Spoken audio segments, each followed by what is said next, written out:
Today is June 2nd, and I'm Derek O'Shea, and this is the Derek O'Shea Show. Doge to the moon, folks. Dogecoin surges more than 25%. The market cap grows to $54 billion on Coinbase listing this week. Oh, Doge. You gotta love Doge. Joe Biden comes up with a new plan for us all. To make us all get COVID-19 vaccinations, he's teamed up with none other than easily the greatest beer manufacturer on the planet, Anheuser-Busch. The president will give complimentary booze to Americans if 70% of adults are vaccinated by July 4th. Hey, you get vaccinated by July 4th? I've teamed up with none other than Anheuser-Busch. So I don't know where that accent came from. Anheuser-Busch announced Wednesday it's teaming up with the White House and announcing a month of action. Don't you love corporate jargon? Today is our month of action. We are going to be so full of action, you won't know what to do with it. Wednesday, to get more shots in the arms, as 200,000 Americans can win, just 200,000 can win a $5 prepaid card by uploading a photo of themselves in their favorite place to grab a beer. That's a lot of money, 5 times 200,000, but $5 in your favorite beer place. I think the place I always get brewskis from, it's more than $5 per pop. So thanks Joe and Anheuser-Busch for getting me a quarter of the way there. Still holding out to get my COVID-19 vaccination. I'm waiting for the best offer. And so far, nobody's offered high enough. But on the other side of Biden, there's that, I'll give you some beer if you get vaccination. And then yesterday, he went to the Tulsa Massacre side. I watched the speech. Very moving and sad about everything that happened there. But then he had this little bombshell, because of course, as always, liberal, Democrat, you can't just go to a funeral. You have to talk about voters' rights at the funeral, and just like the same thing of this. We can't just talk about the massacre and honor the victims and try to make right in any kind of way by saying something no, he's got to drop bombs like this. He said, and I quote, "According to the intelligence community, terrorism from white supremacy is the most lethal threat to the homeland today." Biden continued saying, not ISIS, not Al-Qaeda, but white supremacists. I'm still waiting for the day for me to meet my first white supremacist. But Joe, you talked about Ku Klux Klan. Remember that guy you gave the eulogy to? Me neither. Anywho, God. Don't you love that you just can't have, when he talked about unifying, he meant, if you go against me, I will crush you. Is really white supremacists the largest issue? I thought it was global warming. It's always some kind of crisis for Democrats. It's like the crisis of COVID, the crisis of climate change, the crisis of white supremacists. You would think people would catch on by now. But no, you're right. The real threat is these white supremacists, these Antifa running around. Kentucky Derby winner. This is breaking news. Very sad for those in the horse community. As I'm not, and I don't care, but I think you should know. Don't know why, but I feel that way. Kentucky Derby winner Medina Spirit officially failed drug test, and it's confirmed.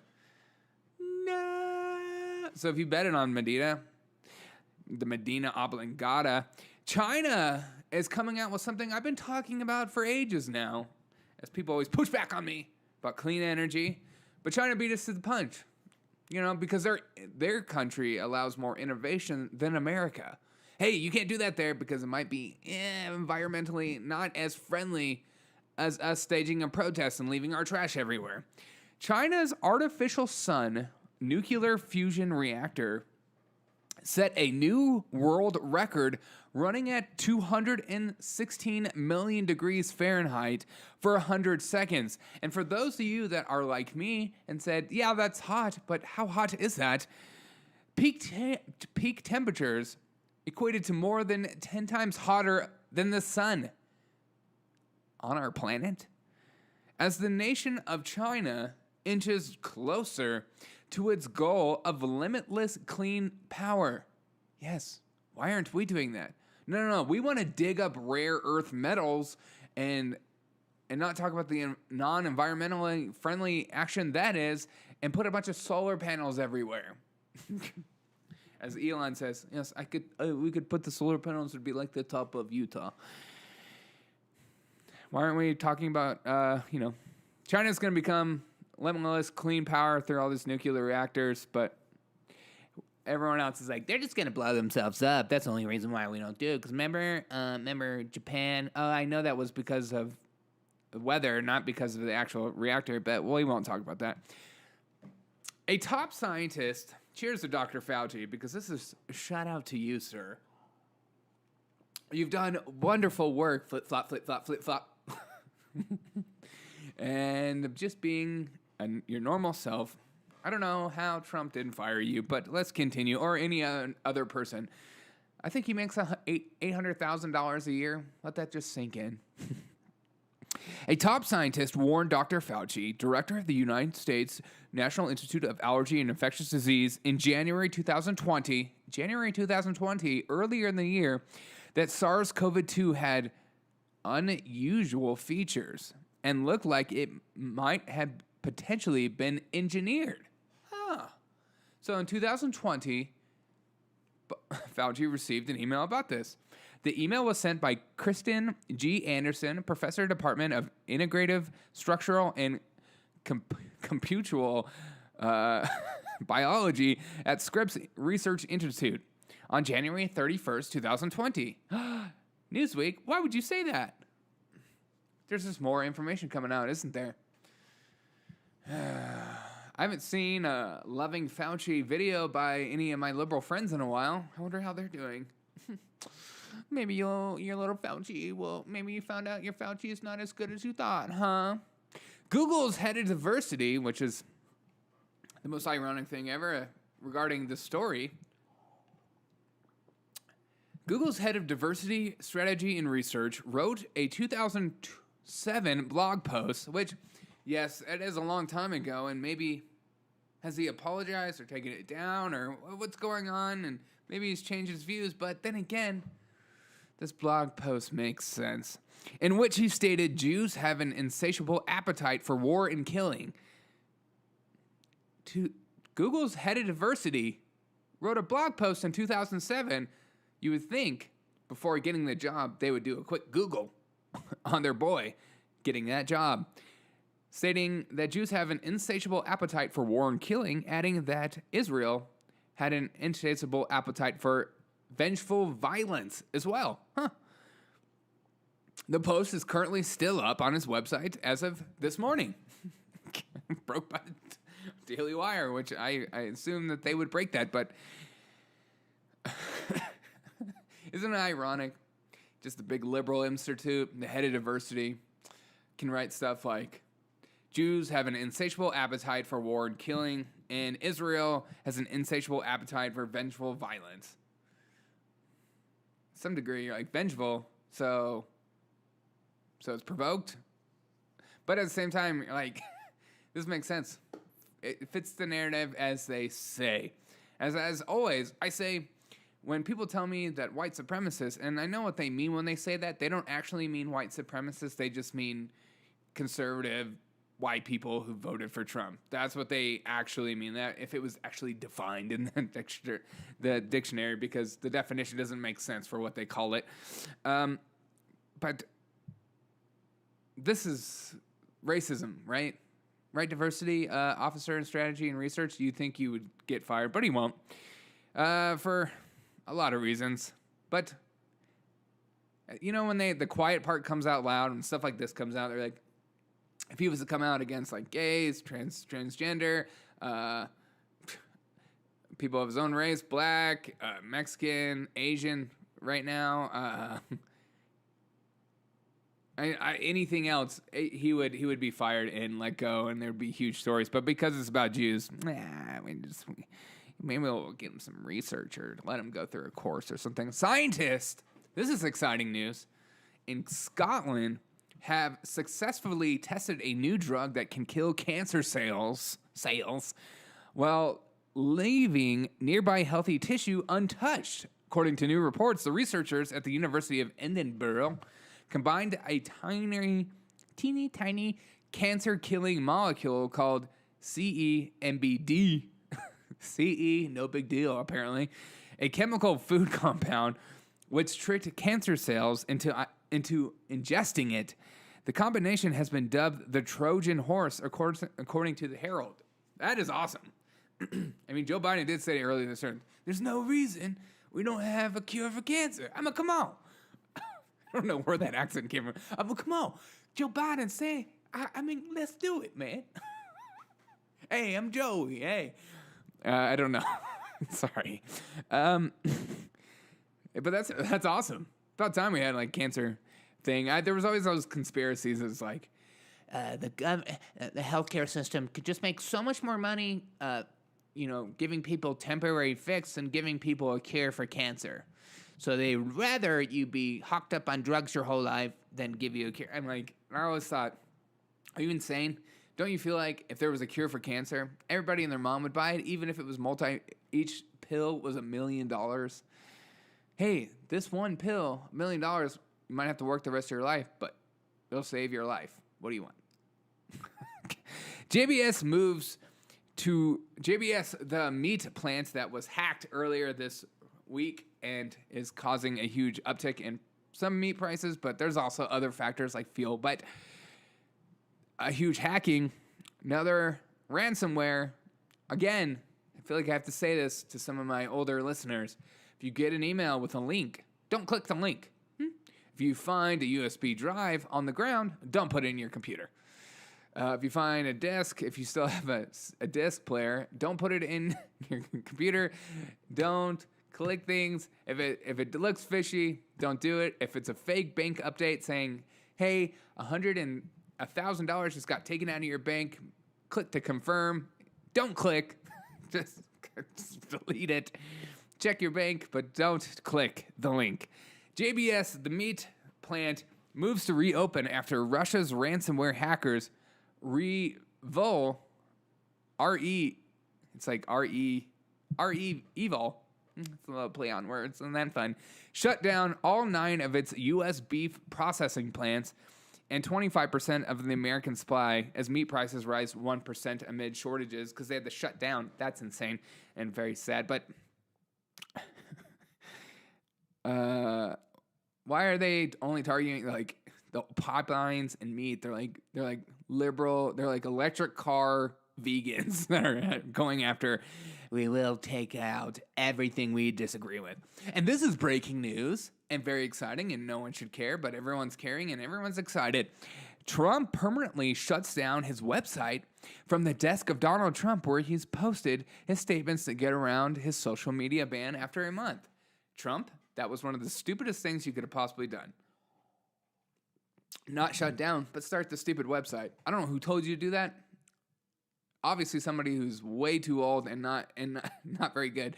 Just join Parler, join Gab, pick one and just blow it up. I don't know what you're waiting for. Just do it. Iran's largest warship caught fire and sank Wednesday in the Gulf of Oman. Isn't that fun? Iran's largest warship destroying our oceans. But America's the real problem. The Washington Post reported that the fire erupted under nuclear circumstances, so nuclear bombs, around 2:25 a.m., and firefighters battled it for 20 hours before the nearly 680-foot Karg sank. The ship was used to resupply other ships, conducting training exercises, and has been used for more than 4 decades. So you got to keep up with your ships, Iran. Get on our level, baby. God.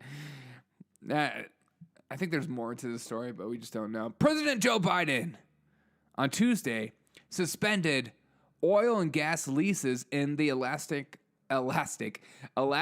Arctic National Wild Refuge that were approved by the Trump administration. Yay!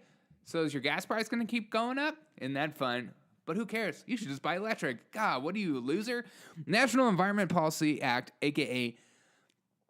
NEPA, N-E-P-A, said that the department is notifying leases that it is suspending oil and gas lease in the Arctic Refuge pending the review. Or isn't that the most governmental thing? We're going to close this down pending a review to determine whether the lease should be reaffirmed, voided, or subject to additional mitigation measures. And of course, it's going to be voided or probably just going to keep checking it out. We're still reviewing it. It's been about 10 years, but we're still reviewing. As Michigan governor wants to shut down her pipeline, and we're just going to shut down them all.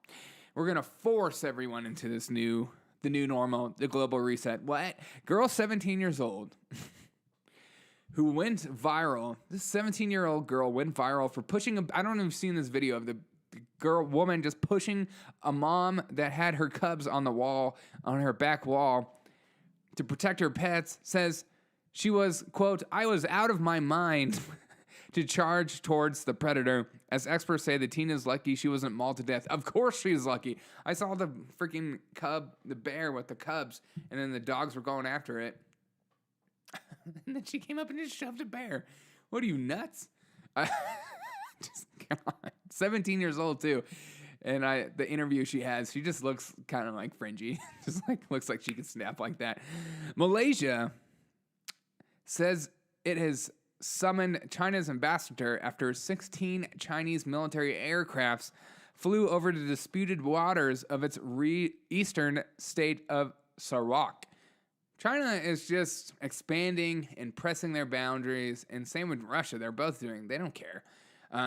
So, as the story I talked about yesterday, that China's foreign minister talked about that nuclear war is in the option if we continue to press the origins of COVID, which is very exciting news. Yes, he's basically the propaganda mouthpiece, and so not necessarily what they're going to do, but it's the fact that that's even out there is kind of freaky.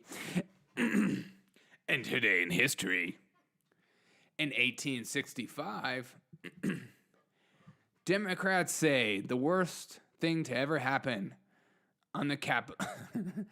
1865, the Civil War ends. Cheers. Just like January 6th, a terrible bloodstain on our country's history. Civil War ends. In that event, that's generally regarded as marking the end of the Civil War, Confederate General Edmund Kirby Smith, commander of the Confederate forces west of Mississippi, signs the surrender terms offered by Union negotiators. With Smith's surrender, the last Confederate army ceased to exist, bringing a formal end to the bloodiest 4 years in U.S. history. That's right, the bloodiest 4 years in U.S. history. So when you hear idiots compare January 6th to this, you can tell them they're dumb. The bloodiest 4 years in U.S. history. It's the same as January 6th, of course. But thank God that Civil War ended. Thank you guys so much for listening to the Derek O'Shea Show. I appreciate you guys so much. Feel free to email me if you have any questions or concerns about sources I used. I always put them up on the website. So thank you guys so much for tuning in. Please share this on any and every social media platform. It's the only way I will grow. We will grow as a community. As I hope I provide something different than other podcasters you see out there. I hope you guys have a fantastic day. And yeah, I appreciate you. I just want you to know I appreciate you. Thank you so much for watching, even to the very end. It means a lot to me. If you're watching on video, please comment below. It's like giving me money. It just helps the algorithm out, helps me out, helps me grow. So I appreciate you if you did that. If not, I hope you guys have a fantastic day. And as always, I'll see you on the next episode of The Derek O'Shea Show.